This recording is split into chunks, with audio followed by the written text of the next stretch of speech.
বন্ধুরা, welcome back to my channel. কেমন আছো সবাই? আমি ভালো আছি। চলে এসেছি আবার একটা মিনি ব্লগ নিয়ে।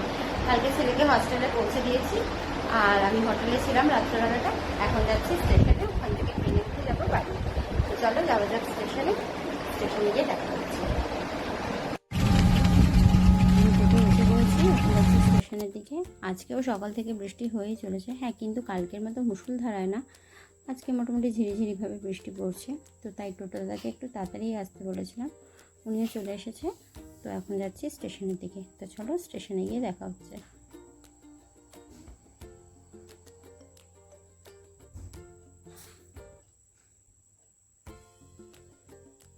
স্টেশনে এসে ভিডিও করব কি, শুনি আর এক কাণ্ড। আমার যে ট্রেনটায় টিকিট বুক করা ছিল, সেই ট্রেনটা বৃষ্টির ফলে রুট চেঞ্জ হয়ে গেছে, এখান থেকে যাবে না। তাই অগত্যা একটা লোকাল ট্রেনে করে এখন আমি যাব আসানসোল।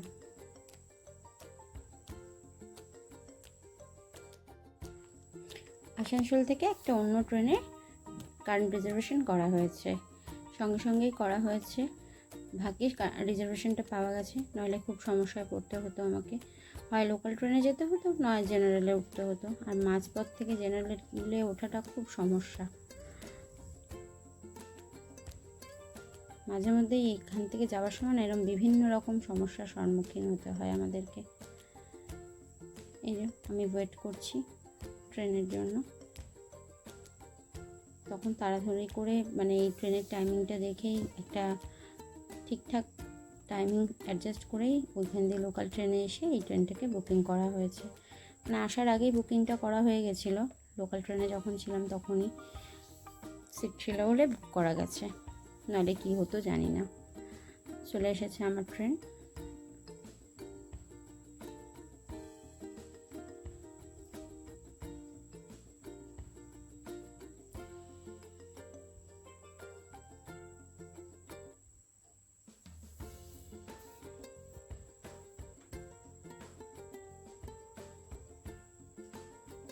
একদিকে ভালোই হয়েছে, আগের ট্রেনটা হাওড়ায় যেত, এটা শিয়ালদায়। তো আমার সাউথের ট্রেন ধরাটা একটু সুবিধা হবে, একেবারে শিয়ালদাতে গিয়েই পৌঁছবো। তো চলো ট্রেনে উঠি। আমি ট্রেনে উঠে পড়েছি, ট্রেনও ছেড়ে দিয়েছে। তো এবার যাওয়া যাক শিয়ালদার দিকে।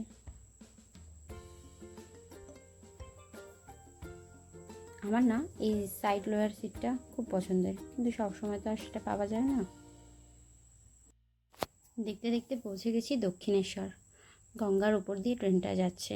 আমাদের না ছোটো থেকেই একটা অভ্যেস রয়েছে, আমার দিদা আর বাবা এটা করাতো। যখনই আমরা কোথাও যেতাম, কোনো গঙ্গার উপর দিয়ে যদি ট্রেন যেত, আমরা জানলা দিয়ে কিছু কয়েন ফেলতাম।